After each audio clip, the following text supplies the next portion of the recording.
Keir Starmer never did crime in a substantial way before becoming Director of Public Prosecutions, a senior barrister who has known Sir Keir for many years has claimed. On April 4, Sir Keir Starmer took over from Jeremy Corbyn as the new leader of the Labour Party. Widely considered as the frontrunner during the leadership race, Sir Keir studied law at Leeds and Oxford University before becoming a human rights barrister.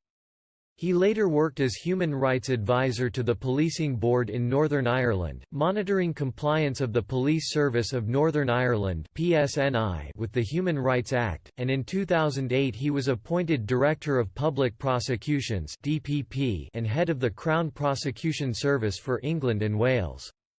In May 2015, Mr Starmer was elected as the MP for Holborn and St Pancras and was later appointed Shadow Home Office. The Remain backing MP was appointed Brexit Secretary after the referendum, and has continually used the role to question the government's plans over Brexit.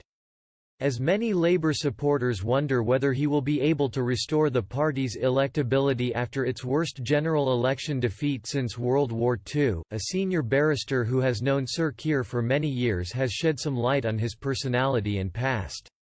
The senior barrister, who wishes to remain anonymous, claimed Sir Keir had never done crime in a substantial way before becoming DPP. He said, he became Queen's Counsel before joining the CPS as DPP for his human rights work.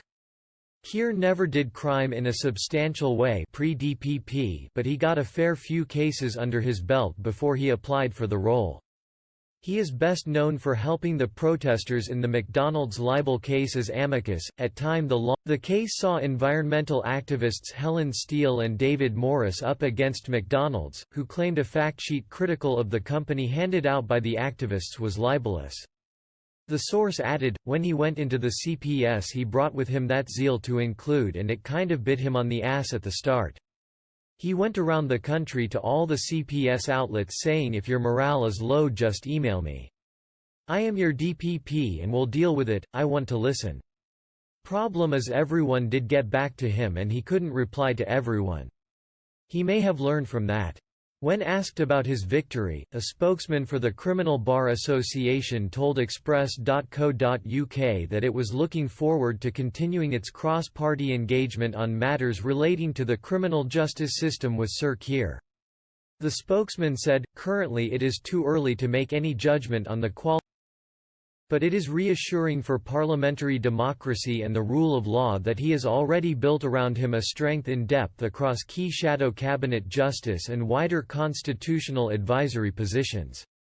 While Sir Keir is known and respected personally and professionally by many across the legal profession given his time in office as Director of Public Prosecutions at the Crown Prosecution Service, and before that in private practice at the bar for matters of wider public law interest, it is notable that his two shadow ministers, David Lammy as Shadow Lord Chancellor and Shadow Secretary of State for Justice, and Lord Falconer as Shadow Attorney General, are qualified barristers also steeped in practice as lawyers and who additionally can provide the Leader of the Opposition with their front-line experience as former